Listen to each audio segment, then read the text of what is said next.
Two guys either side of 50 with one dream to achieve middle-aged sporting glory. This is the Missing Links Golf Show.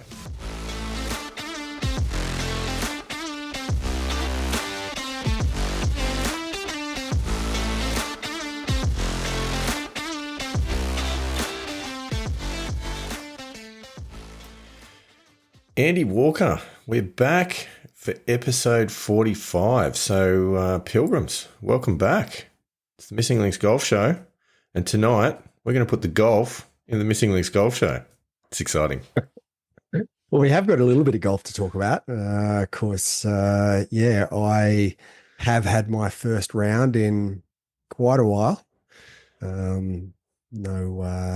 won't have any spoilers right here, but No, not yet. certainly got out there and after a couple of months of not playing, and as the Pilgrims know, been injured and struggling in a few little old bloke things. It was good to get out in the golf course and play a full 18 holes. So we will get to that at some stage throughout the episode. We will. We've got 36 holes of golf to get through tonight, ladies and gentlemen, or this morning or this afternoon, whenever it might be that you're listening to this episode. There is a bit of golf to talk about. Before we get to our rounds, I do just want to briefly say, Andy Walker, how good was it having Mick Patterson on the show last episode talking about his adventures in the Ontario Mid-Am? That was high quality stuff. Yeah, look, we had a lot of fun during that episode. Really, really good guy. And it's really good to just have one of the Pilgrims actually get on the show and talk about, stuff that's sort of common to us as well. I mean, we're all on this pilgrimage together, and it's good to hear from the other side. It certainly is. And I'm sure that there's quite a lot more golf going on out there amongst the caravan that we don't yet know about. But we really enjoyed that catch up. It was fun, and I think it was good to at least hear about somebody playing golf, even if it wasn't necessarily either of us. But we're going to put that right in this episode. This is a double header. Both of us have played competitive rounds recently. I got out on the weekend and had a round at the Wentworth Club in Orange, which we will go through shortly. And Andy Walker, I feel like you are a little bit more fresh off the course. Yes, well, I did actually play today. So yes, as we're recording, sort of in the evening, was out this morning, relatively early. Had a 7:48 tee off time at my home club, and it was, weather was lovely, 24 degrees Celsius. Beautiful. Really, really nice day. Not a cloud in the sky. It was a little bit fresh this morning. I mean, we're still in winter here in the Southern Hemisphere, but certainly warming up, which may or may not have been indicative of how I played golf. Well, that's cryptic. So, it was good, and I think I talked about it. Well, it wasn't last week because we had Mick on the show, but I think it was the week before. I was really struggling with where my golf game was, where my life was, in the fact that I couldn't actually get out in the golf course, and I just sort of felt a little bit trapped, and I could certainly feel it from a mental health perspective, just sort of sliding not into the abyss, but certainly it was having into the abyss. Yeah, it was certainly having a pretty big impact on sort of how I felt on a day-to-day basis, and just being quite frustrated, actually, because I knew September, obviously September's coming up, and September's a pretty big month certainly for senior golf and what I've got planned for the month. And I just didn't feel as though I was going to get across the line and be able to play a full month. I think, maybe 3 weeks ago, I played a few holes at my home club on a Saturday afternoon, and just felt really fragile with the injury. And I mean, I saw a physio. I've actually seen the physio twice now. That's good. Quite interestingly, he's we went through just what had happened over the last sort of 6 months, my swing changes, and surprisingly enough, he did say the rotation, the upper body rotation, probably played a fairly significant role in the injury. Which I spoke to Scotty Fisher about it not long after that, and he didn't find that amusing at all, as you can imagine. No, there was the phrase "I told you so" probably never never came up in that conversation. I'm sure. Sure. So look, the physio's been good. It's given me a couple of exercises, a couple of stretches, which I hadn't done before. All my stretches were sort of lower body and back, because that's where I've had sort of the majority of my issues, as most golfers do, bit of golfers back. But this was more rotating the top half of sort of around my chest, which pecs and sort of lats, those muscles, just trying to isolate those, and being able to just develop a bit of sort of flexibility and mobility through that area, rather than just focusing on sort of lower back, which has been really good. It's a different body part that I'm targeting in that stretching, and I do feel as though it's improved. You might have to film your stretching routine for the Pilgrims, for the Facebook page, Andy Walker. Well, it's now I've added, because I was probably maybe 10 to 15 minutes of stretching at night.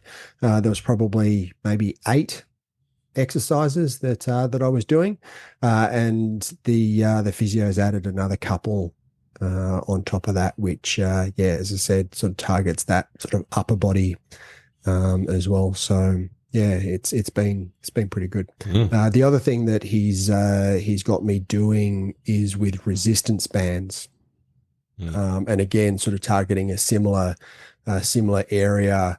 And with resistance bands, because I usually do dumbbell training and then jump on the cross trainer, and that's pretty good from a general sort of strength. But the resistance bands, I've found you can actually get quite specific with the area that you're targeting, which has also been pretty good. Excellent. So good to see you really getting into the yoga, Andy Walker. Is it yoga? Isn't it? Well, I mean, resistance bands and stretching. I mean, it's pretty much yoga, isn't it? I think yoga is probably a little bit more than that. I think most isn't yoga what you do for a warm up before you do your sport? I think most people who do yoga would probably have a fairly passionate argument with you about that, because those who do yoga, I've found to be quite passionate about the activity. Speaking of people who are quite passionate about their activity, have you done any meditating lately, Andy Walker? I do meditating most days when I'm walking my dog. No. None of this walking the dog malarkey. Actual meditating, sitting down, laying down, and nice quiet meditation. Space. An active meditation. That's me. I'm disappointed. I'm not angry. I'm just disappointed. Can you accept that I just won't get into the passive meditation, or is it something you're going to continue on with? I think I'm going to continue to ask you about it on a regular basis, because pilgrims need to know. Andy Walker, we've got 2 rounds of golf to talk about tonight. So where do you want to start? Oh, look, let's start with the first one. So you're sort of off first over the weekend. So let's kick off there. Yeah, sounds good. So picture this, pilgrims, 11:28 tee time on Saturday, late morning. Just to put a bit of pressure on as well, I had a school function to attend with the good lady wife, kicking off at 4 p.m. on Saturday afternoon. Oh, that's a bit of pressure. Yeah. So there are a few. It obviously wasn't a medal stroke round. No. It was actually a what they call a versus par event. Which we'll come to in just a moment and explain that for everybody listening. But yeah, picture this: 11:28 tee time, 4 p.m. school function. just keep that in your back pocket as we get through the story. So it's something to refer back to. I had sort of mentioned that a 4-hour round would be a good target. Likelihood of that happening in a Saturday comp was thin. 4.5 hours would be a bad outcome. So maybe if we could wrap it up in 4:15, get home, quick shower, and to the venue. Not a lot of time to spare. No, that's quite tight. It's very tight. This is very unrealistic. So, anyway, we'll come back to that later in the story. So versus par event. So what that means is you have your handicap for the day, obviously, which on the day I was playing off 8 for the day. Now, similar to a Stableford event where all of the holes have an index ranking, but the difference is with the Stableford event, you're earning points on the holes, 2 for a net par, 3 for a net birdie, 1 for a net bogey, etc. With the par event, whatever your par is for that hole, so with the handicap of 8 on holes indexed 1 to 8, I get a shot. So that means a bogey is a net par. So if I make bogey, it's a halved hole. If I make par or better, doesn't matter how much better, 1 shot, 2 shot, doesn't matter. It's a plus. If I make double or worse, it's a minus. So you want to finish with a plus score. It's effectively a match play event, but you're playing 18 holes, yeah? Well, match play against the course, really, yeah. Yeah. Essentially, yes. That is pretty much what it is. So anyway, just to set the scene, because I know pilgrims in different parts of the world may play under different conditions and may not come across this particular style of golf too often. I don't know if in the US you would play this kind of an event too often. To be perfectly honest, in Australia, we don't play it too often either. It's a bit confusing. It's not my favourite format. Couple of other things just by way of background. Andy Walker, worth noting, no warm-up facilities currently at the Wentworth Club That's not ideal. Not ideal due to the construction of their new clubhouse, which is now open, but there's the surrounding areas have been all kind of torn up and are not quite there yet. So there's a couple of temporary tee boxes on the holes that leave from around the clubhouse. There's no practice green. There's no warm-up net. It's basically out of the car park, pay your green fees, get on the first tee and away you go. So, fine when you're 18 or 20.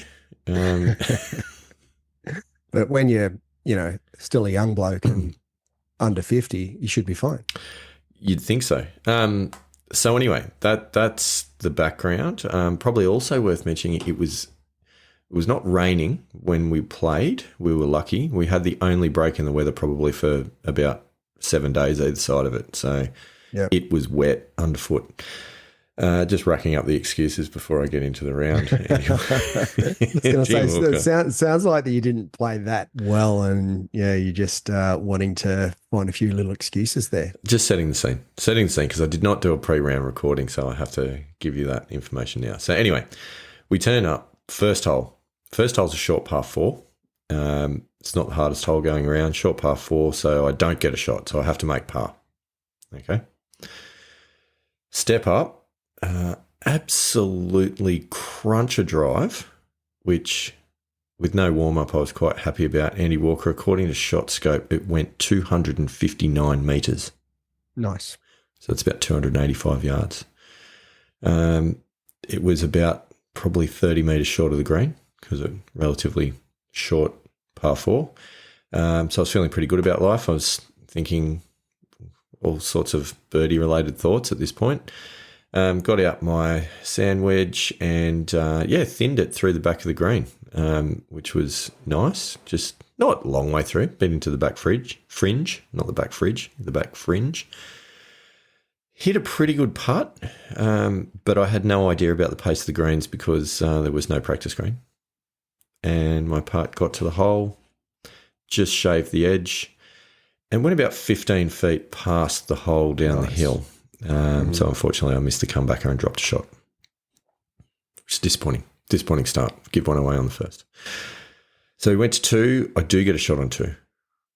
Difficult par 4. I think it's fair to say I overdrew the drive, Andy Walker. Is that also known as a snap hook?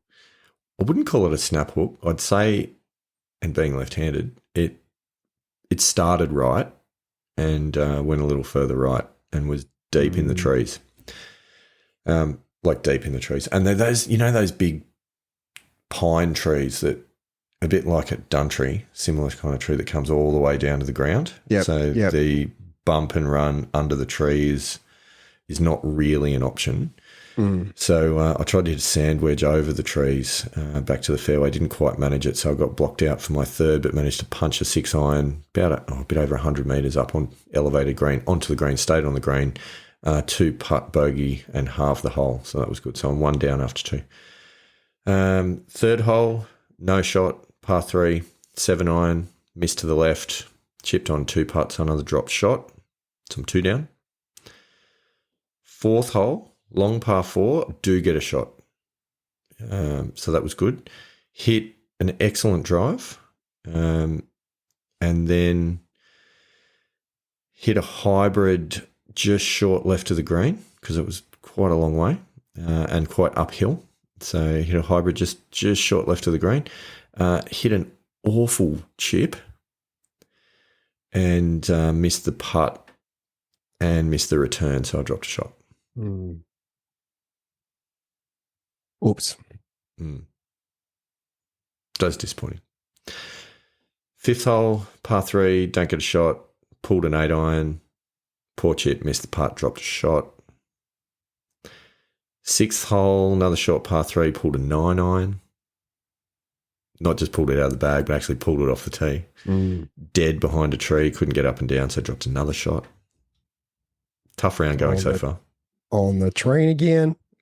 Yeah, felt that way. I can't wait to get back on that train again. Yeah, felt that way. This is good. It's good singing there, Andy.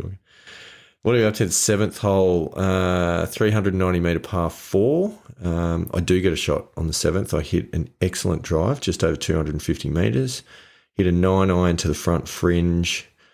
Good putt, tap in par. Got one back. Nice. Come on. Off the train. Off the train. 8th hole, par 5, don't get a shot. Hit a good 5-wood off the tee because it's big dog leg. You can't hit driver unless you can hit your driver about 300 metres on the fly and carry the lake. I can't do that. I don't even think you'd carry the lake there, Andy Walker, to be perfectly honest. Well, I can't fly at 300. It's a big ask. There are a couple of people apparently that give it a crack, but I just don't even see that. It's a long way. Like 300 meters. I think it's like 292 or something on the fly from the members' tees. Good luck with that. Yeah. I mean, if you don't absolutely flush it, you're not getting there. That's a Rory or a Bryson type carry. Like, absolutely. It's a long way. And there's trees on the near side of the lake as well. So if you didn't carry, you'd be dropping like with in the trees, and you'd have to chip back out and then go all the way around. So it would cost you probably 4 shots if you tried it and you didn't pull it off. I didn't try it. Hit a good 5-wood, hit a good hybrid. I then had a wedge onto the green, left it on the green but a bit short, so I had a long first putt, and I dead set nearly missed the ball with the putter. It was that far off the toe. Wow. So that was a 3-putt bogey. Dropped another shot. Almost an air swing with the putter. That's interesting. It was so bad. It's honestly so bad. It's a real concern. We'll come to that. Then we go on to the 9th. The 9th, short par 4, but it's a tricky one because it goes, you tee off, goes down a big dip and then up a big hill. You could possibly have a crack at driving the green if you wanted to. There's 2 massive, deep, gaping bunkers on either side of the front of the green that you really want to stay out of. And then there's a lot of trees and everything sort of around the green. So it's not really worth the risk. So I hit a hybrid down to sort of the valley. What I didn't realise, though, is there's a massive big eucalypt that kind of grows up with a big overhanging branch. And I don't know why I'm doing hand signals to demonstrate this because we're on an audio podcast. There's a big Well, this is going to be posted on YouTube. So it will. Yeah. And unfortunately, I was really a sand wedge to the green, but this overhanging branch was right in the line of the ball flight, so I couldn't hit that. So I clubbed down to an 8-iron and just tried to bunt a low one, which then went in the right-hand bunker, which I couldn't get up and down, so I dropped another shot. So basically, after 9 holes, I was at -6. Mm-hmm. 'Cause Wow. I only got 3 of my 8 shots on the front 9. The Yeah. front 9 is supposed to be easier. Yeah, And I right. was sitting at -6, Mm. about to go is into that the tougher about 9. about 9 over? It's 9 if you were over. to, yeah. Yeah, it's a 9 over 9. So I was playing solid bogey golf, Andy Walker, Mm. at this point. Not loving life. And so, it was a case of probably time for a snack, because it's important Yeah. to snack. Oh, look, snacking is very important. So I'm a big fan of a snack. and I hadn't packed a snack, just in the rush to get out of the house. Hadn't packed a snack, so sent the young man who was out with me for the day as caddy, sent him off to the pro shop to try and sort out some snacks for us, which he did. He came back with a Mars bar each. Wasn't I was going to say, I could almost have guessed it was going to be chocolate. wasn't exactly what I was after, but I'm not convinced that a sugar hit is the best, thing to be consuming after 9 holes. I mean, I don't think, but maybe at sort of 16, 17, if you just need a bit of a sugar hit. But after 9, you're going to get the sugar high, but can guarantee before you finish the back 9, you're going to get that sugar low as well. Oh, it's a fact, Andy Walker. It is an absolute fact. So anyway, we're at -6, not really staring down the barrel of a great round at this point. All sorts of thoughts start going through the head at this stage of, oh God, what's going on? Why can't I find a green? Why can't I chip? Why can't I putt? All of those sorts of thoughts. But I thought, no. Woe is me. I thought, no. And to his credit, the young man did remind me, can't hit those shots again. Forget about it. Move on to the next one. Said, all right, good advice. I'm listening. So we go to the 10th. We start afresh on the second 9. So we go to the 10th. 10th hole, pretty straight par 4. I don't get a shot. So I hit a really good drive straight up the middle. Leaves me 48-degree wedge into the green. Hit that to the right edge to a right pin. A bit of a slippery putt, but a nice, comfortable 2-putt par. So we halved that one, which is good. The 11th, short par 4, so no shot once again. Andy Walker hit my worst drive of the day. A heel cut into the left trees and just dead. No choice but to chip sideways back out onto the fairway. Still 130 metres out, couldn't quite get up and down. Wasn't far off, but couldn't quite get up and down, so dropped a shot. So I'm now 7 down. Mm-hmm. Not ideal. Then we move to the 12th. Long par 4. Do get a shot on this one. Hit a good drive down the middle. And the 8-iron to the centre of the green. 2-putt par. Get a shot back. So that's good. Nice. Then we move to the 13th. 150-metre par 3. No shot on this one. So I have to make par. Hit a beautiful 7-iron to the centre of the green, about probably 13, 14 feet from the hole, pin high. Hit an awful first putt, Andy Walker. Pulled it way right. It was probably 1.5 metres right of the hole as it went moving past. Missed the comebacker and out of nowhere a 3-putt bogey to drop another shot. Disappointing. And then we moved on to the 14th. The 14th is the stroke 1, so obviously I do get this, and it's a par 5 up the road, so out of bounds all up the right-hand side. Yep. Hit a really good drive, hit a good hybrid just short of the green, pitched on with the sand wedge to about 15 feet. Still had the previous hole in the back of my mind as I drained the birdie putt straight in the heart. Nice. which is a bit wasted. I only needed to two putt that for like. Well, I was going to say if you're playing plus, you could have two putted and it was just still plus. I know, but anyway, it was nice to make a birdie. That was a waste. It was. It was. So then we move on to the 15th, par 4, slight dogleg to the left. Don't get a shot on this one, which I think is harsh because it's not an easy hole. I hit a really good drive, again, nearly 260 metres up the centre. It was an 8-iron in, and I did hit a good 8-iron, just drifting to the right edge of the green, and there was another one of those overhanging eucalypts. The ball was going through, like the end of a branch where it's just the little bits of leaves and the tiny little twigs. Just going through there, which I thought, that's fine. It's just going to sail straight through there, land on the green, being nice and easy. Somehow, it's hit one of those twigs skinnier than your pinky finger, and it's launched at 20 metres backwards away from the green. I have no idea how it even happened.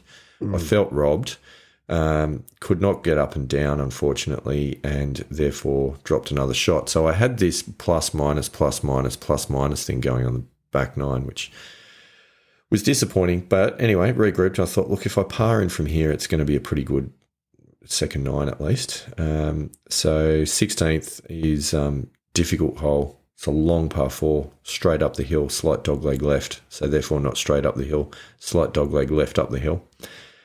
Hit another really good drive, 260 metres up the fairway.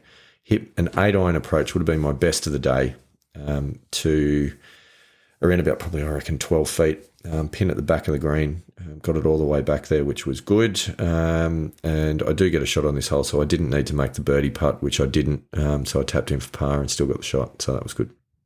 Well, it's good to see you didn't waste any shots on that hole. No. I didn't. I learnt from my errors on the 14th. Didn't want to get too aggressive.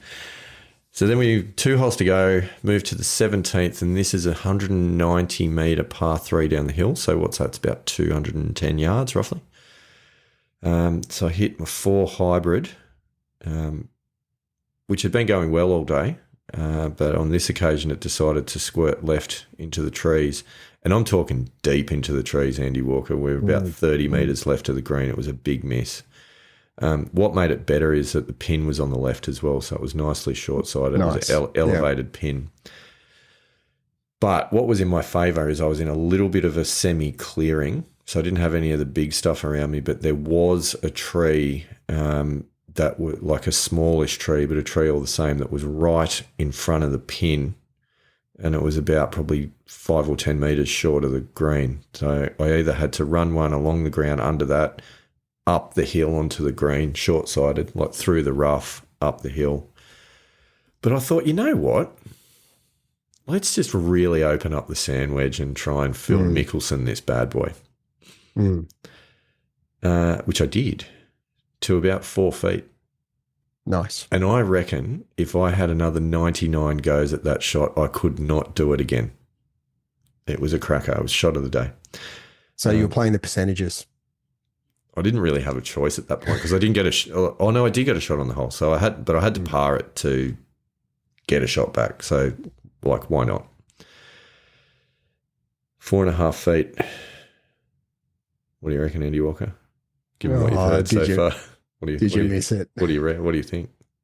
Did you 3-putt it? Place your bets, Pilgrims. What do you reckon? Let's say 3-putt. You go on 3-putt from 4.5 feet to drop a shot. Andy Walker, I'm shocked. I binned it straight in the heart, made par, up and down. I got a shot back. So I am there for +1 on the 9 at this point, and back to -5 all up. Get on to 18. I do get a shot on 18. It's quite a long par 4 with a slight dog leg to the right, heavily bunkered green complex. I was off first because everyone else on 17, we all went in the trees on the left and no one else got up and down. So I was off first, the only one to make par. And slight dog leg, like I thought, there's no way I can go through this dog leg. Like it's looked a long way down there. I was wrong. I did manage to go through the dog leg, therefore hit the drive I wanted to hit, but it went through sort of in the tree line. I found myself on a cart path, but there was just no drop option because to drop either side of the cart path would have been in a worse situation. So I had to bunt one off the cart path through a gap in the trees, which kind of worked out all right. I was just short of the green, but I was short-sighted with a big bunker between me and the green. So a bit of a scary pitch, but I hit an excellent pitch to about probably 6 or 7 feet and missed the putt. So tapped in for bogey to halve the hole. And Eddie Walker, that meant that I finished -5. So I was playing past 69 because of a couple of temporary tees. So it was an 82, 13 over 82. But how do you feel about it? Oh, well, let me read you some strokes gained data and you tell me what you think. So start with break the parts of the game down. Off the tee against a scratch golfer, off the tee I was -1.45. So hitting driver quite well. Because those drop shots, it was 2 drives and then a couple of irons on the par 3s. Yep. Strokes gained approach was -3.43. And remember, maybe a year ago I was kind of about -8 on approach. Yeah. Yep. It's not too bad. And that, honestly, that was back nine. Rescuing it, hit the ball well on the back nine. Short game was -4.21. Ooh. That's where it is. Putting -0.63. Which, to be perfectly honest, I mean, I made a couple of putts, but geez, I missed a couple of putts as well. So yeah. But where it gets really interesting is when you break it down by the nines. My strokes gained, and I don't have it by the parts of the game. I've only got a total. My strokes gained total for the round was -9.72. On the front nine, it was -8.71, which means on the back nine it was -1.01. So yeah. So you've had a good back nine. I've had a good back nine. So I think reflections on that, happy with the driver with ball striking, happy with irons predominantly, certainly on the second nine. Confidence levels with wedges around the green is at an all-time low, as is with the putting. So that is where the work needs to be done. There's just no question at all that's where it needs to be done. So there you go. That was the round that was. Yep. So what's the plan from here then? Are you obviously with the longer days and everything as we've sort of spoken about over the last few weeks? Is the plan to get back into doing some short game work, and you feel as though that's where you're going to make the most gains, or do you still feel as though maybe some of the approach play work is where you need to focus? I think I'll just continue to focus on ball striking because it's more fun. No, I'm being silly. Absolutely, it's got to be short game, without a doubt. I did manage to sneak down for half an hour this afternoon to the Missing Links Golf Show High Performance Centre Central West short game annex and chip a few and putt a few. The thing is, right, in practice, it's fine. Yeah, right. Okay. And then when it's during the round, it is falling apart. So it's clearly mental. Yeah. So there's something in your mental game that when you're out on the golf course that you need to work on rather than a technical aspect of it. Yep. Like I went down this afternoon and it's half an hour chipping around the practice green. I didn't miss hit one. Yep. You know. Did you gamify your I didn't today. Your practice? I didn't today. I ordinarily would. Today I was just really trying to groove in a bit of like emotion to be hitting them and build a bit of confidence as much as anything else before this weekend. I think part of it is as well changing between styles of shots from, hitting full shots to then hitting pitches around the green. And what I'm really finding though is that it's a confidence thing of standing over the ball thinking of all the ways it can possibly go wrong. And I need to get that out of the head because it's very defensive and very tentative, which means decelerating and all of the other problems which come along. So I've got to somehow get back into a more aggressive mindset and, not fear the outcome, but actually just try and play the shot. Yeah. Mm. Yeah, that's it's not a great mindset. When you're standing over a shot thinking about what could go wrong.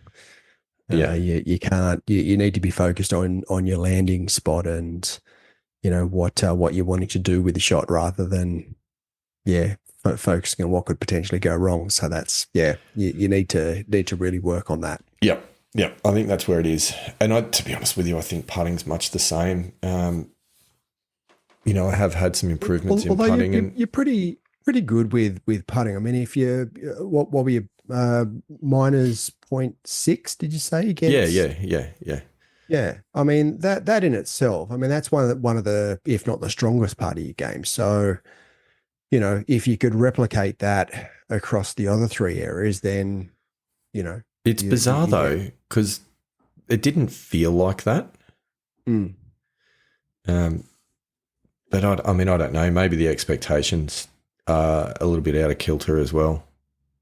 From and look, it's interesting because before we came on air, I showed you the book I've just bought. For the Pilgrims, I've just bought Mark Brody's Every Shot Counts in hard copy, and I've only had a chance to read the foreword. And it's by Sean Foley. Right? Oh yeah. And Tiger's ex-swing coach. Yeah, or Tiger, Justin Rose, like Hunter Mahan, like he's been through quite a few of the top pros, and he's very big on strokes gained, right? Obviously, because he wrote the forward for Mark Brody. You would think so.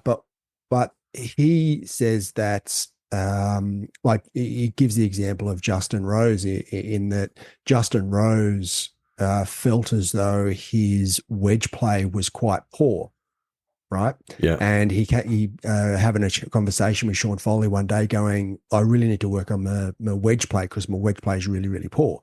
And Sean Foley's gone, well, here's the strokes gain data. You're actually the best guy on tour with your wedge play. You're not going too bad then. So Justin Rose has gone, oh, okay. Yeah, that makes sense. So then he actually was able to go out on the course and perform even better because he's going, well, I'm the best on tour with my wedge play. So he's saying that the stats don't lie, and he uses stats not just for game improvement, but to instill confidence in his students in the different parts of the game where they are really, really good. So that's potentially something that you could sort of take out of it. If you're not feeling as though your putting is that good, well, the stats don't lie. It's a very interesting point that you raise. I mean, are you suggesting that maybe my attitude should be I'm a good putter and having confidence in that when I get on the green rather than second guessing myself and thinking that I'm not rolling it as I want to? That is exactly what I'm saying, because it's the stats say that you are just under a scratch golfer when it comes to your putting, and that's over. I mean, how many rounds is that now over that? You've been there or thereabouts with a scratch golfer. It's been all year, really. Yeah, exactly. Yeah. So it's not even just one round. Yeah.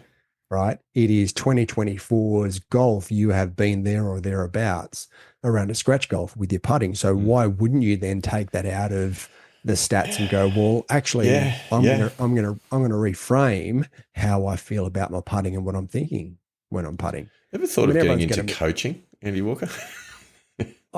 Interestingly, I have thought about it after doing mental golf type. I did consider going down that route, but haven't actually taken the step yet. Yeah. I mean, I take the point. And why is it though? Like, I guess it's the nature of putting as well though, isn't it? Because it's so binary that it's make or miss. That you probably beat yourself up over the ones you miss. I mean, like I walk away, and here's the thing, right? I walk away from that round and the putt that I remember the most is the one on, what was it, 13, that was a birdie putt that I turned into a 3-putt bogey by hitting a horrible first putt and then missing the one on the way back. That's the one I remember. The one that I don't But think about was the one on the very next green where I binned it from 15 feet for birdie. exactly. Yeah. So again, it's and there's another sort of not good quote that I like is that you can't read the label from inside the jar, right? So when you're inside your own head, you've got a certain perception of who you are from being inside the jar, whereas you step outside of the jar and you start looking at different parameters like strokes gained and maybe someone else's perspective of what you are is very different. It's quite deep. Yeah, it's interesting because I had a pretty similar perspective on my putting, and I mean I wasn't a particularly good putter. Well, I don't feel as though I've ever really been that good a putter. And you talk to Scotty Fisher about my short game and putting, and he obviously doesn't have a very good perspective of my putting. But he's probably one of those guys who's like +5 or something. Yeah. Oh, he binned it from everywhere. Like he had one of the best short game and putting that I've ever seen. Like so he's not a fair comparison at all. Yeah. But I played a couple of months back when I played Castle Hill, sort of late, when I had that injury in late May, and I actually played with my mechanic.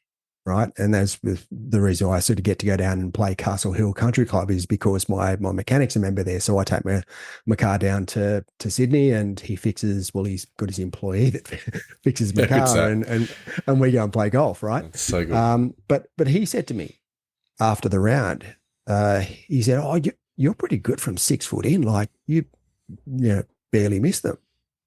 And I thought about it and I went, interesting. Yeah. That's pretty true because I've improved that part of my game substantially over the last sort of 12 months to 18 months. So again, I think it's until someone actually says it to you, and sort of starts that thought process. It's difficult to change your own perception of yourself, I think, until I guess someone else sort of stands up and goes, "Hey, you're pretty good at that." I think that's true. I also feel in the back of my mind, and I think this plays a part in it as well. Putter and wedges are the only tools in the bag that I've not had a fitting for. Yep.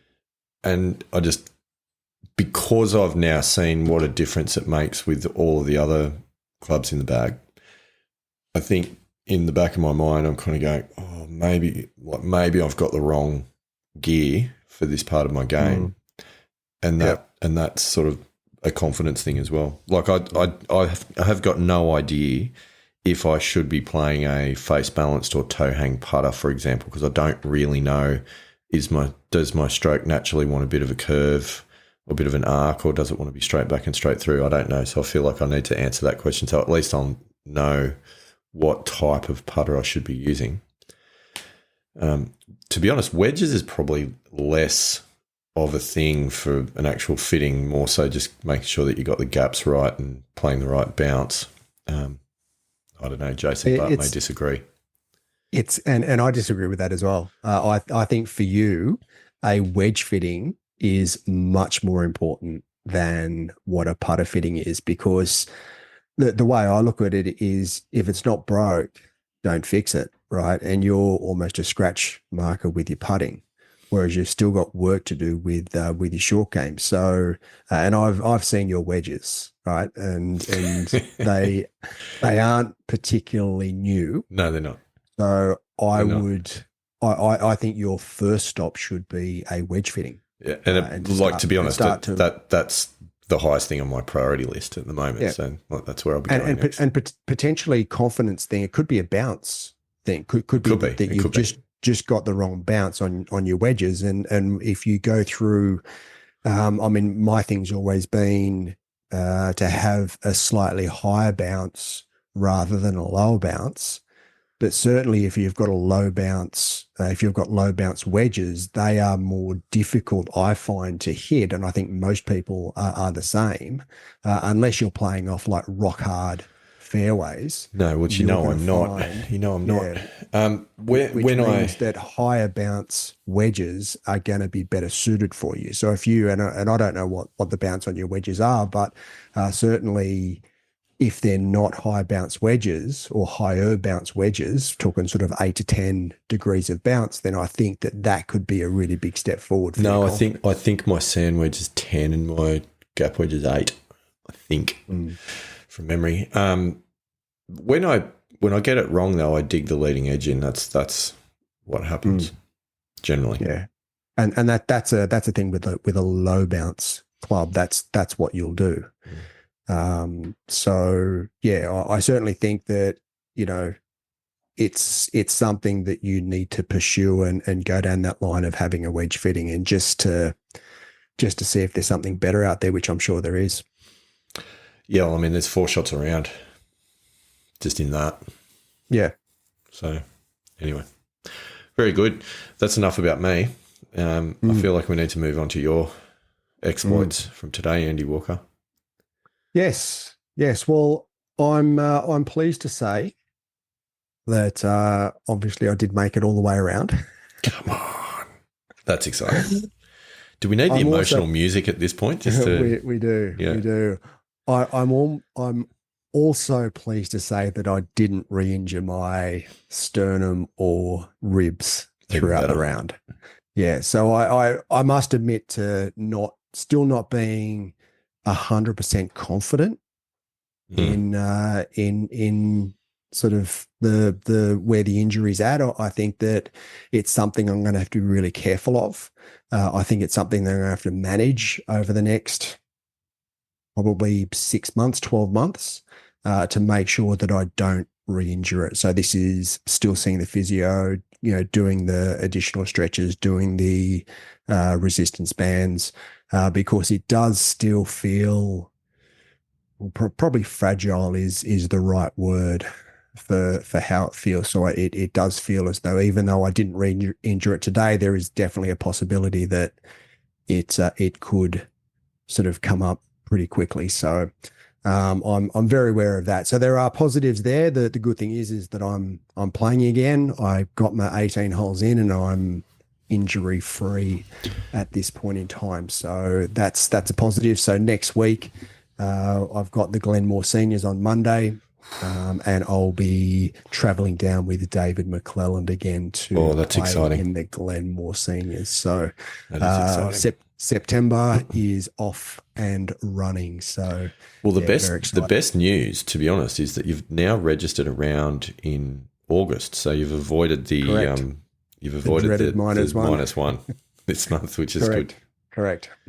But yeah, on to my round today. It was really, really good day. You know, beautiful conditions. Top of 24 degrees Celsius. Not a cloud in the sky. A little bit of wind, not a huge amount of wind, but certainly this morning when I teed off at 7:48, it was stunning. It was really, really good. A really good day to come back to. So, yeah, really happy with that. So starting off, I pretty much a regulation par on the first, par 5. I only hit a sort of 3 driving iron down the first, so 3 iron, 6 iron, wedge onto the green. Thought I'd made the putt, but just sort of shaved the edge and tapped the return in.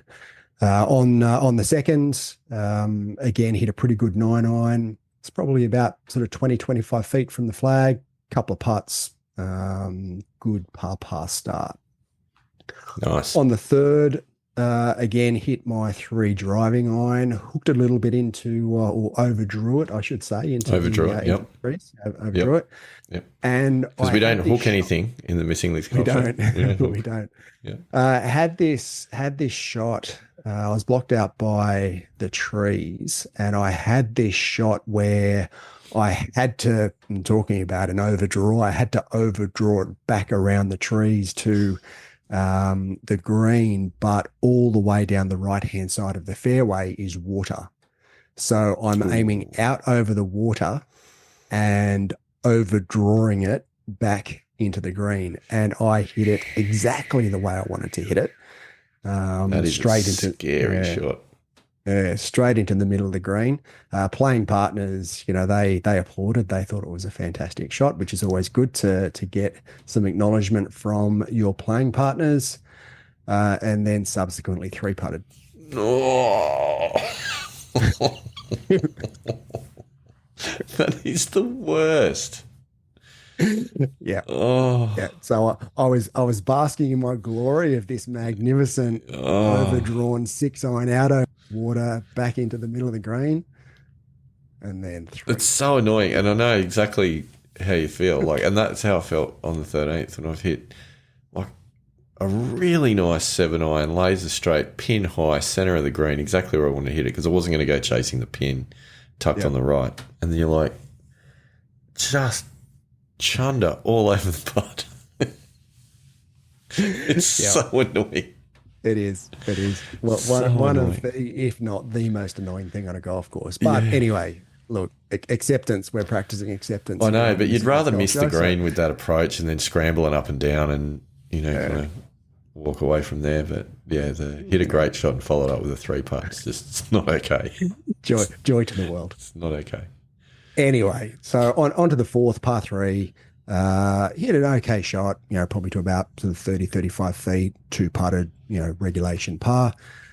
Fifth is a par 5, absolutely ripped a drive just down the left-hand side. Hit a 7-iron into the green, par 5, 7-iron. To probably, I was just on the front fringe, but it was a front pin as well. And it hit, well, maybe not my worst putt of the day, but it was pretty close to my worst putt of the day. I reckon I missed the hole by a good 2 feet. I reckon. So it still wasn't 1.5 meters. It wasn't.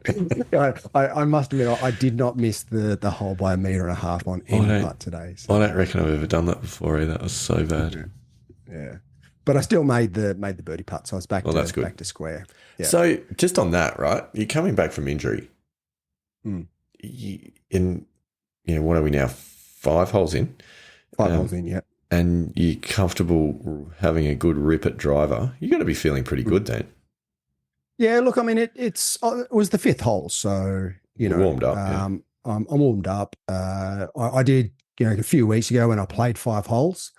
It was that same 5 holes. It was the opening 5 holes that I played.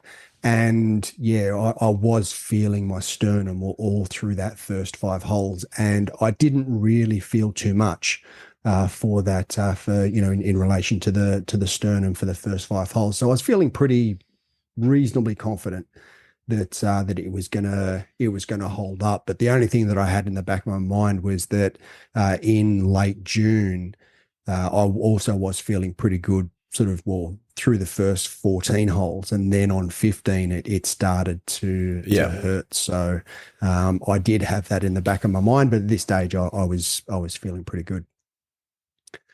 So on the 6th, par 3, regulation par, green, couple of putts. On 7, hit my tee shot to the left, and I was blocked out a little bit by the trees, but just punched a little wedge out to, maybe about probably 15 feet short of the green. But because I play on Cooch fairways, I was actually able to putt it, which was really good. Pin was on the front of the green, and I knocked it to 2 feet and knocked it in. So still par through 7 holes, which, I was feeling pretty good. I was feeling, first round back, feeling a little bit rusty, but at the end of the day, even par through 7 holes, I was going, you know what, this is, So what were you playing off for the day? Were you playing off 3? So playing off 3. Yeah. So my exact handicap 2.2, but on the day playing off 3. Okay. Even through 7, it's good. Even through 7. So then on 8. Now I normally only hit my 4 fairway off 8, but we were playing downwind, and I thought if I could just sort of nudge it out there a little bit, par 5, I could probably, we could probably get home in 2. Overdrew it into the hazard. No. Yep.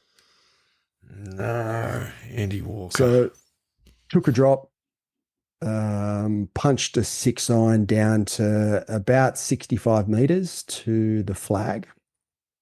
And because my touch has really sort of gone out the window, I actually thought I'd hit a reasonably good 58-degree wedge, but just flew it straight over the stick into the back bunker.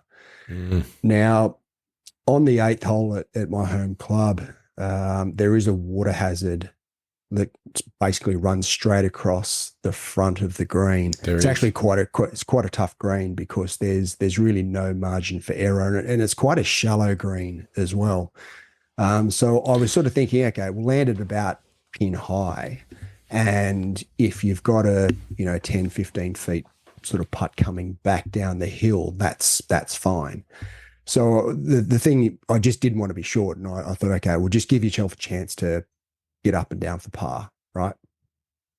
But flew it into the back bunker. Then I've got this really difficult downhill shot, downhill, no green to work with, hazard, staring me in the face on the other side of the green. Actually said to my playing partner, can you maybe go and stand at the hazard? Oh, the confidence is just... Yeah. And then I basically bladed my sand wedge shot, and fortunately my playing partner caught it before it went into the hazard, but that was it. Pick up, wipe for the hole. So yeah, wasn't particularly happy with that, but at the end of the day, I mean, because it was a wipe, the most really that sort of goes on your scorecard is a 7. Whether I would have had more than that, given I was going to drop it again and sort of keep going, I'm not sure. But it's the beauty of Stableford. Beauty of Stableford. That's what goes on your scorecard. So went to the ninth. Again, par 4, pretty tight tee shot. With hazard sort of both sides, overdrew my tee shot into the hazard. Disappointing. Very disappointing. Got down there, found it, could actually play it. Okay. Yeah. Now the second shot at 9, it's again, there's over the water. Over the water, no bailout at all. I had a 5-iron in my hand from about 165 meters and just made it over the hazard, but to the right-hand side of the green. Really? Yeah. Was that because of the lie you were coming out of? Yeah. It wasn't a great lie. It was a bit of a scruffy lie in the hazard, a little bit of long grass, and the club just got caught up a little bit in the grass. And I actually said to him, because I couldn't quite see it, because where I was actually hitting over fairway bunkers, and I couldn't really see the green or the hazard in front of the green. And I had to say to my playing partners, "Oh, did that get over?" And they're like, "Yeah, it got over." So that was fine. So I went around the lake, found my ball, and didn't get up and down, made bogey. Shame. Which, not a bad result though from where you drive. Not a bad result. I mean, look, it was effectively 3 over. After having a pick up with on 8 and then bogey 9. So at the end of the day, I turned to the back 9, thinking, you know what, I'm not in a bad position. I haven't played a round of golf for a couple of months. I've only played one competition round in 3 months. First sort of competition back, not in a bad spot. So, I wasn't unhappy, but had that sort of little tinge of disappointment that I'd sort of finished the way I did. So onwards and upwards. Absolutely. So second 9. So back 9. Hit a reasonable drive, but it just caught the fairway bunker. On the left-hand side, and the fairway bunker on the left-hand side is a really deep fairway bunker, so I could only sort of hit a 9-iron out back onto the fairway. Now it's a par 5, a reasonably long par 5. I had 175 to the flag, 175 meters that is to the flag. It was a little bit downwind, and I hit probably my worst shot Oh no. of the day. I almost cold topped it. Oh, It no. it didn't go any higher than probably 10 feet off the ground at any point in time. Oh no. Landed about 30 meters short of the green, skipped up onto the green and rolled up to 2 feet. Oh no. Did you did you apply a penalty to your score at that point? Just going, this is not okay. No, no, tapped it in. I went, Or did easy, you just bro. did you turn No, around easy, birdie. did you turn around to the playing partners and go, hey, that's the Tiger Woods stinger that I've been working on? No, I think they realised as I was sort of sheepishly Yeah. walking up to the green. Uh, That's my downwind stinger. yeah, they looked at me and went, "Did you mean to hit it a bit higher than that?" I'm No. like, What are you "Yeah, talking about? That's perfect strike. yeah." So, Yeah. anyways, birdie, look, easy birdie. You know, fairway bunker. You know, 9 iron out, 5 iron to 2 feet, easy. Beautiful. So, got a shot back. So I was pretty happy with that. Hit a good fairway, full fairway off the 11th tee. It was into the wind, par four. Punched a little 7 iron into probably about 20 feet. And it Three was putted. actually, yeah.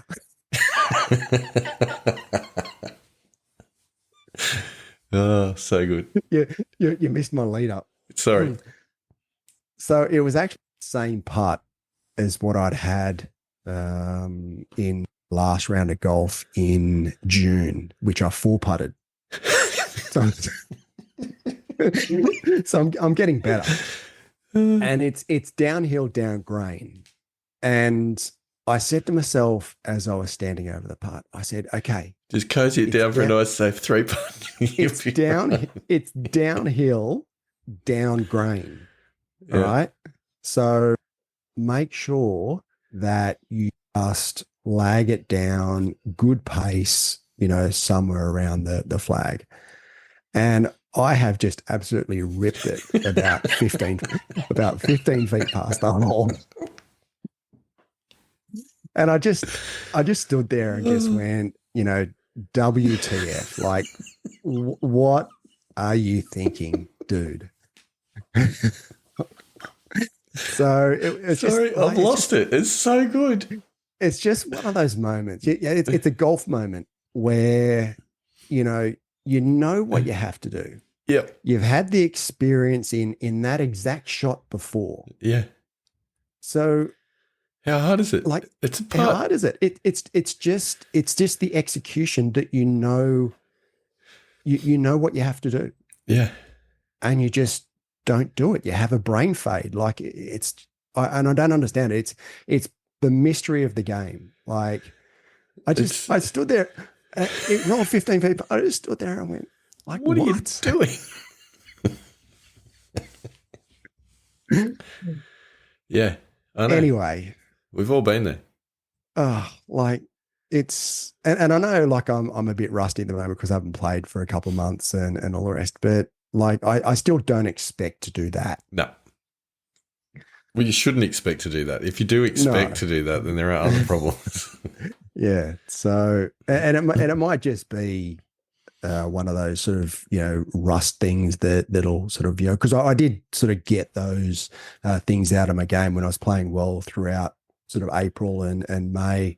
I did get those things out of my game, but they just seem to have crept back into my game again. So I just need to. It's golf thing. And again, it's those reps. It's the miles under the legs that you just got to do the time. That's all you can do. You do. Anyway, I have lost track. What hole are you up to now? So that's 11. So birdie bogey start for the back nine. Right. So on 12, par three, pretty regulation par, 7 iron onto the green, two putts, pretty easy. Mm. Get to my nemesis hole, 13. Ah, yes. Right. Water up the left. And again, it was downwind, and I half thought about taking a driver off the tee and just ripping it over the fairway bunkers, but I've tried that before and just snap hooked it into the hazard. So 4 iron. All right. So I hit a 4 iron and actually hit a pretty good 4 iron down the fairway. Only had a little 8 iron into the green. And I hit it, I reckon, 40 meters right of the flag Ooh. of where I was aiming. And yeah, got down there. Still had a pretty reasonably easy pitch, just pitching onto the green and letting it roll down to the flag. I almost pitched it onto through the other side of the green and almost missed the green. It was just on the fringe through the green. So How? Just hit it too hard. Like I just missed my landing area. I had my landing spot that I was aiming at, and I just hit it too hard. I hit Had the probably touch of a baby elephant? yeah, that was it. Probably about a meter and a half past my landing area, and it just then sort of went over. There's a little sort of hump just short of the pin. Went over the hump and just down and almost rolled off the other side of the green. Champagne Um, golf. It's yeah, fantastic. champagne golf. I only had probably about a 15-foot putt, which I was pretty confident over when I was standing over it. And I thought, oh, you know what? I'm pretty confident I might make this. Smash it. No, I hit the worst, weakest lag putt down short right of the flag to about 2 foot. Yeah, okay. But do you think there's any element of being gun shy from, the 11th green of steaming it through 15 feet past, or? Oh no, because this was actually into the grain, so I was uphill into the grain. So there shouldn't. I certainly consciously there wasn't. I just hit a poor putt, and had a bit of a decel and sort of lagged it down there to about 2 feet, and then missed that. Oh, no. Oh, no, that caught me by surprise. Yeah. So walked off with a double bogey and just went, What are you doing? Where did that come from? So, Mr. Two-Footer, was that just a lack of concentration, tap in, kind of stabbed it past, or? No, well, yes, I just pulled it. I've got this habit with the broomstick, is that if I have my hands too high on the backswing, I actually close the face and then pull the putt. So I've got to be very careful to make sure that my hands are in the right position. They're not too high, so that the weight of the putter actually works, and it does slightly open through my backswing, so that then it comes back to square at impact. But certainly, and looking back and thinking back, I think that's what I did, is that I just didn't take enough time over the putt. I had my hands just a little bit too high, and as I took the putter back, the face just closed, and it came through closed, and it missed. Well, Yeah. Wow. Yeah. So anyway, look, again, one of those things that I think is just a little bit of rust. Thought, all right, just forget about that and let's walk to the next tee. Hit a really good driving iron off the 14th short par 4. Only had 94 meters to the flag. So I took my 54-degree wedge. Hit actually a pretty good shot, like straight at the flag. However, there was a little bit too much wind. Didn't anticipate how much wind there was up above the tree line, and it sort of got caught up in the wind and ended up short in the bunker. So got up there, and I was reasonably confident over the bunker shot. And I proceeded to leave it in the bunker. Ooh. Wow. Wheels have come off. Yes. By this stage, I was actually feeling a little bit tired, to be honest with you.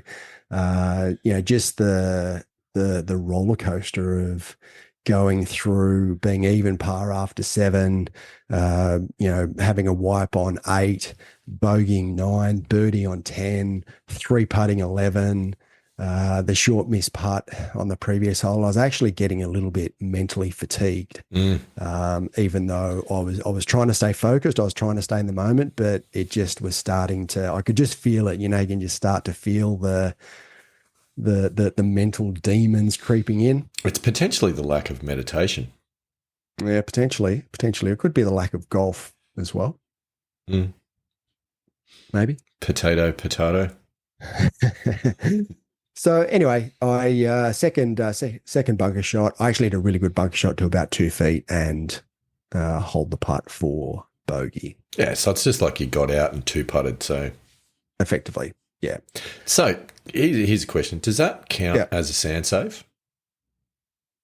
I was actually thinking that a little bit earlier on, and I don't know, to be honest with you.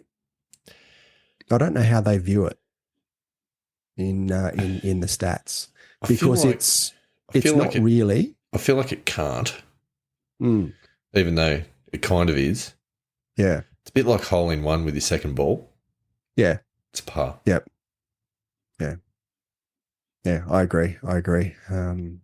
I certainly wouldn't count it as a sand save because, for that to happen, I would expect my first bunker shot to be the one that I get up and down with. Yeah, I think that's got to be the rule statistically. Yep. So 15 long par 5, hit a 4 fairway down the right hand side. Then took my 3 utility iron. Actually hit a reasonably good shot, and it landed probably a foot short of getting over the fairway bunker down the right hand side. And it's a really tough shot, actually, the third shot into 15, because water goes all the way down the left hand side and then comes in just short of the green, and they tuck the pin sort of just in behind where the water was. So I've got this. Don't look at the pin. Yeah, I've got this. I had a 7-iron over, from the fairway bunker over water to the flag, and I hit probably my best shot of the day, I reckon. And it covered the flag. Didn't quite have the club to get to the flag because, obviously coming out of the fairway bunker, but I had probably about a 20 foot putt coming up the hill and had a fairly easy 2-putt for par. Nice. 16 par 4. Smoked a drive down the left-hand side of the fairway. Only had 54 meters to the flag. Hit a really nice pitch. It pitched probably a meter to the left of the flag and just jagged back to close to the front of the green, but still was only maybe 12 feet from the hole. And I proceeded just to hit my putt, probably, I don't know, 4 feet past, just completely hit it through the break. But I made the returning putt. So nice. It was a par. I was a little bit concerned over the 4-footer. I was thinking back to my previous couple of 3 putts, going, I don't feel overly confident over this, but I managed to clear my mind and hit a pretty good putt straight at the middle. So that was good. 17 par 3. This is the sort of the one that reminds me a little bit of the TPC Sawgrass. Yep. Only had 101 meters to the flag. Easy shot. But no bailout, all over water. Totally fine. Water short, water right, water at the back, and a bunker on the left-hand side. That's a gap wedge. He'd be fine. Well, I hit a 50 by 50 degree wedge, just a half punch 50 degree wedge.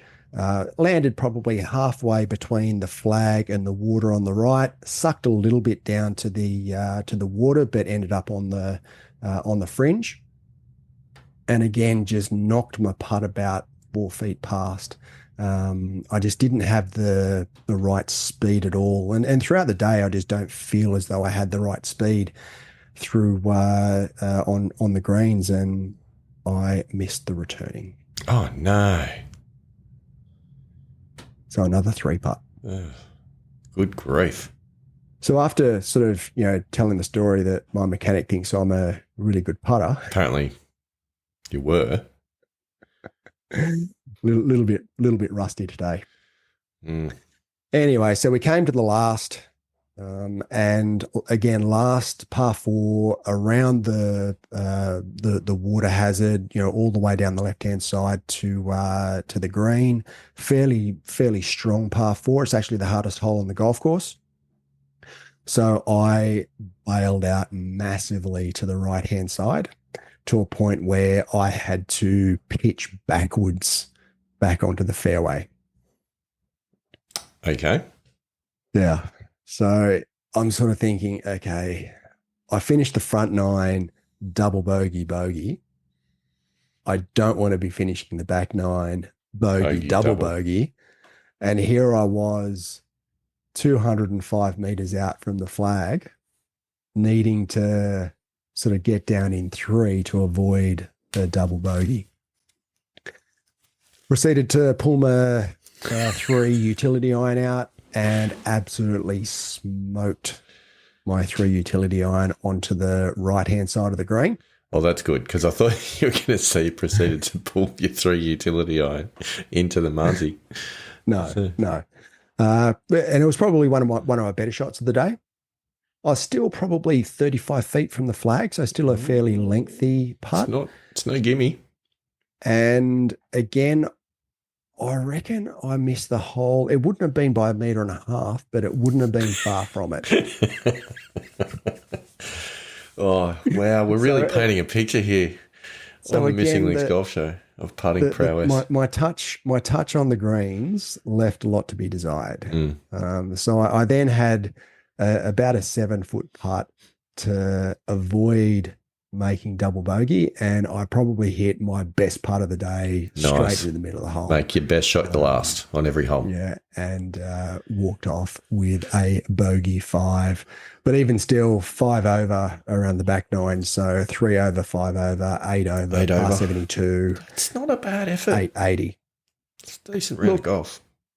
There was a lot of rust there, as I've said a couple of times, and I felt and saw glimpses of my game through April and May, but at the end of the day, I've played once in 2 months. For me to go out and expect to shoot somewhere around par, I think is probably stretching a little bit. I mean, yes, I was par through 7 holes, but yeah, I mean, look, I didn't have too many expectations coming into today.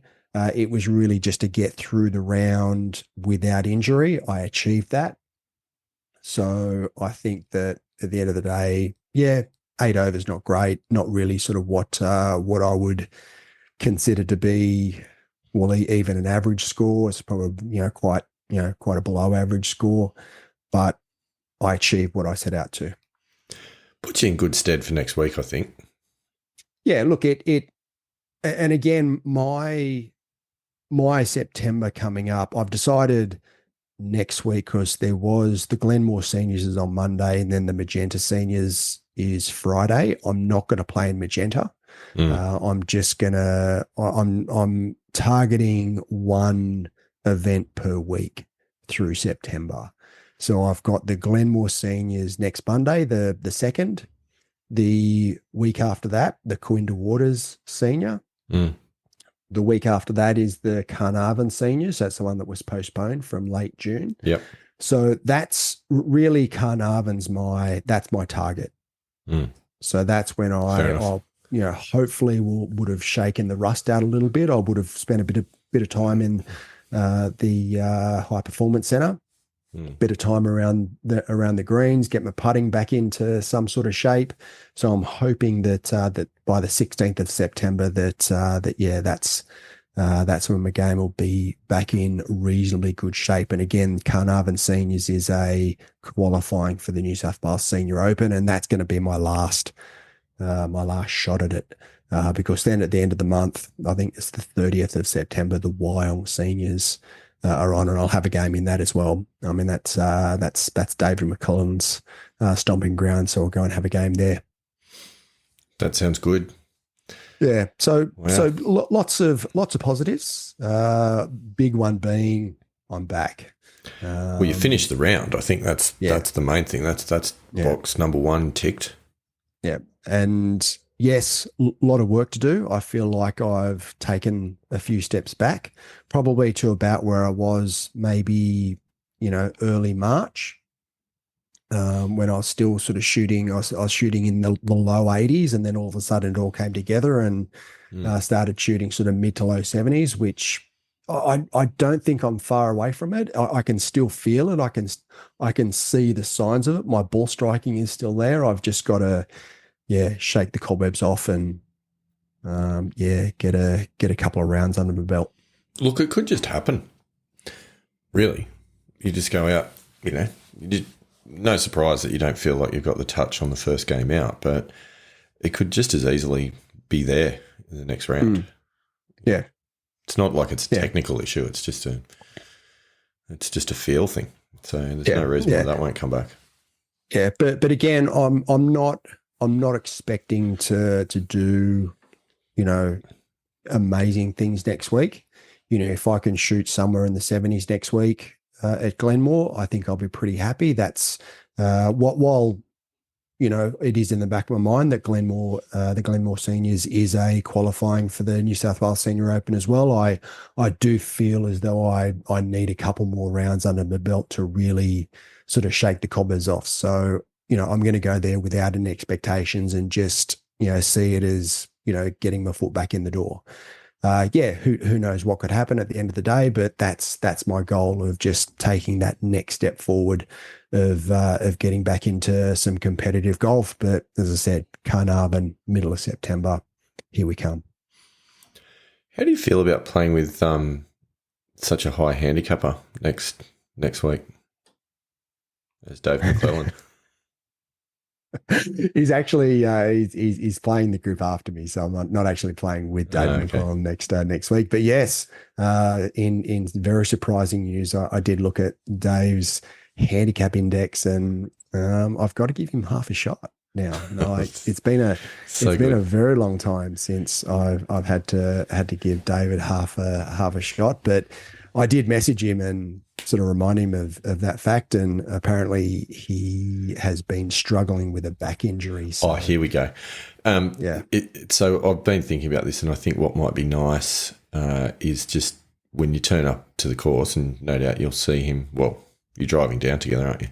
Yeah. Maybe just get out of the home bar, nice little shot glass, just half fill it.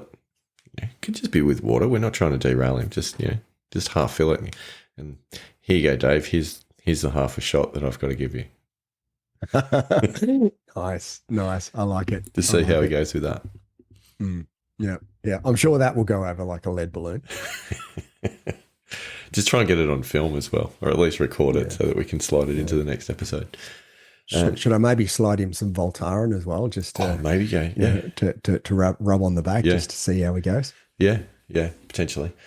Well, that's very interesting, Andy Walker. That you finished with an 80, an 8 over par 80. Given that you're not playing this week, that's the end of August, is it not, for you? It is. So that was my one and only round in August. Should we be having a quick look at the yearly championship scoreboard? We can do. Of course, I mean, my score is not going to change, and given your score, I think I've got a pretty good idea of where it's going to land for August. Well, let's just have a look. So just punching the numbers into the scoreboard, which I have in front of me here. So Andy Walker, 27th of the 8th, playing off an index of 2.2, gross differential of 6.5. So a net differential of 4 minus 4.3, which has a differential percentage that is minus 195%.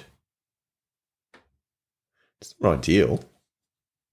Well, I mean, is that my worst gross differential of the year, or did I have a pretty ordinary one earlier in the year? That's your worst. It's your Yeah. worst result. But You that's had the thing is that yeah. now that I'm down to a relatively low handicap, I feel as though my margin for error has in the narrowed. formula, in the formula that you've come up with, Well, it which has, I but think I think needs to be debated as to whether this is an appropriate formula to be moving forward with. always happy to debate it. Always happy to debate it. But this is the set of rules that we embarked upon this competition with. So that is what it is for this year. We'll review it at Christmas. Yeah. So that's I sort of feel as though minus given 195%. So let's just have a look. So my round playing off 8.1 had a gross differential of 12, which is a net differential of minus 3.9, which is less than minus 4.3. So I think we all know where this is going. That is minus 48%. Andy Walker, that gives me the month of August. And more importantly, I mean, I know we had a previous episode called The Race Titans, but it really has, because now it is Andy Walker on 11 points and my good self on 12 points, having finally taken the lead with, what have we got? 1, 2, 3, 4 months to play.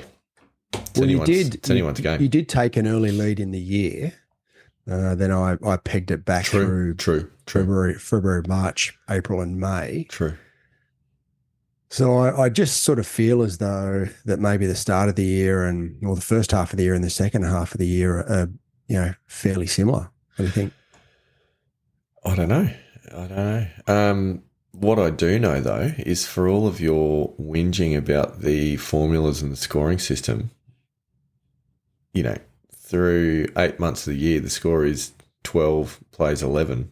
I think that's worked out quite well. Well, I don't know, because, you still got to look in July and, my injury issues. I'm not convinced that it's the best formula. I mean, at the end of the day, if you look at our rounds in August, or our individual rounds in August, you've had a -5 in a par event, and I've had 31 points in a Stableford event. So both 5 below our handicap. And the differential is what, -48% to -195%. That to me doesn't seem like it's the best formula. It does.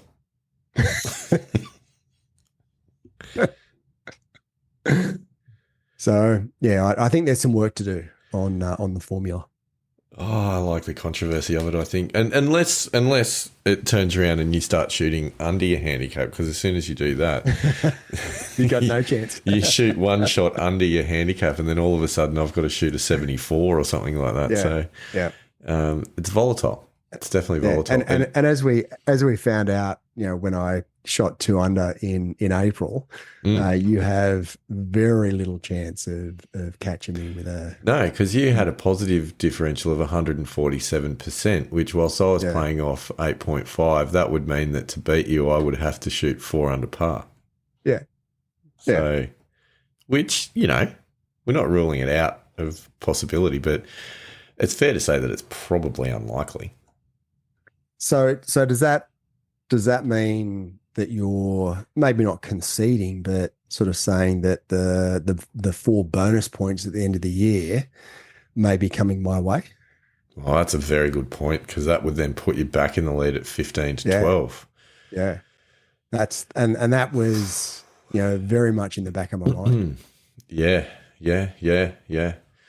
With 4 months to play. I'll never concede anything until the final whistle goes, that. But it's a mountain. Four unders. It's a mountain to climb. That's bigger than Everest. It's a mountain to climb. I mean, unless I could do the old American system of just play 9 holes, shoot 2 under, and hey presto, and extrapolate that out. It's a 4 under par 18. Yeah. Unfortunately, you've actually got to play a competition, a registered competition. It changes the game somewhat in Australia to be able to do that. So I reckon you're going to struggle. I think you're probably right. Yeah.